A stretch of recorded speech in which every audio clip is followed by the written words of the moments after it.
జై శ్రీరామ్ మిత్రులారా, బంగ్లాదేశ్లో హిందువుల పరిస్థితి ఎలా ఉందో వివరిస్తాను చూడండి. ఈ దీపు దాస్ అనే హిందూ యువకుడిని పోలీసులే స్వయంగా వాళ్ళకు పట్టించిన దృశ్యం కనిపిస్తుంది. ఇక్కడ ఈ దీపు దాసు వేడుకుంటున్నా కూడా పోలీసులు తీసుకుపోయి ఆ ఉన్మాదుల చేతిలో పెడితే ఆ ఉన్మాదులు ఏం చేశారంటే మర్మాంగముల పైన దాడి చేసి ఒంటి మీద పెట్రోల్ వేసి గొంతుకు ఉరితాడు బిగించి నిప్పంటించి కాల్చి చంపిన సంఘటన బంగ్లాదేశ్లో జరిగిన విషయం అందరం సోషల్ మీడియాలో అన్ని పత్రికలలో కూడా మనం చూసినాం. అదేంటంటే దాంతో ఆగలేదు. ఆగకుండా అక్కడ ఏం జరుగుతుందంటే ఇప్పుడు ఇక చూడండి, రీసెంట్ వార్త. బంగ్లాదేశ్లో హిందువుల ఇళ్లకు నిప్పు. తర్వాత ఇంకొక వార్త చూడండి, బంగ్లాదేశ్లో మరో యువకుడి హత్య. ఈ విధంగా జరుగుతున్నాయి. అక్కడ ఏమాత్రం కూడా దాడులు ఆగట్లేదు.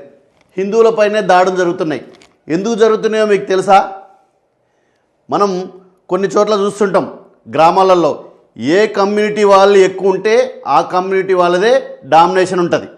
అదేవిధంగా బంగ్లాదేశ్లో కూడా హిందువుల సంఖ్య తక్కువ ఉంది. తక్కువ ఉండడం వల్ల హిందువులకు రక్షణ లేకుండా పోయింది. కాబట్టి మిత్రులారా, హిందువులకు ఉన్నదే ఒకే ఒక దేశం, అది భారతదేశం. మన భారతదేశంలో కూడా హిందువులని విచ్ఛిన్నం చేస్తున్నారు. మతం మార్పిడి పేరుతోటి కొంతమంది మతం మారుస్తున్నారు. ఈ మతం మారిన వారు కూడా హిందువుకు శత్రువు అవుతున్నారు. హిందూ దేవీ దేవతల్ని దూషిస్తున్నారు. ఇంకొకటి ఉంది, ఇంకొక పెద్ద చీడపురుగు మన భారతదేశంలో ఉంది, అది సెక్యులరిజం. ఈ సెక్యులరిజం కూడా ఏం చేస్తుందంటే హిందువులపైనే వ్యతిరేకత చూపిస్తారు తప్పితే, వీళ్ళు హిందువులు అయ్యుండి కూడా హిందువుల్ని విమర్శిస్తారు తప్పితే హిందువులకి పక్షాన ఏమాత్రం మాట్లాడిన సందర్భాలు కనపడలేవు. నిన్న మొన్న సోషల్ మీడియాలో ఒక వార్త చక్కర్లు కొట్టింది. మహిళలు ఏ విధంగా డ్రెస్ వేసుకోవాలి అనే విషయం మీద కాంట్రవర్సీ ఏర్పడి బాగా సోషల్ మీడియా వైరల్ చేస్తూ దాన్ని ఒక రచ్చ చేసి డిబేట్ల కాడికి తీసుకొచ్చినారు.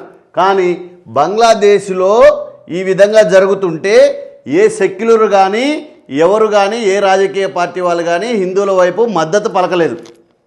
అదేవిధంగా ఇక్కడ మీకు ఒక విషయం, ఎందుకంటే అక్కడ హిందువులు తక్కువ ఉన్నారు కాబట్టి ఇలాంటి సంఘటనలు జరుగుతున్నాయి. మన దగ్గర కూడా హిందువుల సంఖ్య తగ్గుతుంది.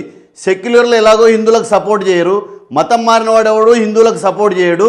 కాబట్టి హిందువులు మైనార్టీలకు వెళ్ళిపోతారు, తక్కువ సంఖ్యలో వస్తుంది. ఇప్పుడు ఈరోజు బంగ్లాదేశ్లో జరిగింది, రేపు హైదరాబాద్లో జరుగుతుంది, ఎల్లుండి మీ ఊర్లో జరుగుతుంది, ఆ తర్వాత నీ ఇంట్లో జరుగుతుంది. కాబట్టి హిందువులారా, దయచేసి మీరు హిందువులంతా ఐకమత్యంగా ఉండండి. హిందువులు ఐకమత్యంగా లేకపోతే హిందువులకు మాత్రమే కాదు, ఈ దేశానికి కూడా ప్రమాదం ఉంది. ఎందుకంటే భారతదేశంలో అన్ని మతాలను గౌరవించే దేశం భారతదేశం. కాబట్టి ఇక్కడ హిందువుల సంఖ్య తగ్గితే మాత్రం ఇక్కడ భారతదేశంలో హిందువుల మనుగడ కొనసాగదు. కాబట్టి మిత్రులారా, అందరూ ఐకమత్యంగా ఉండి మన హిందూ సమాజాన్ని, హిందూ దేశాన్ని, సనాతన ధర్మాన్ని కాపాడాలని ప్రార్థిస్తున్నాను. జై శ్రీరామ్, జై జై శ్రీరామ్.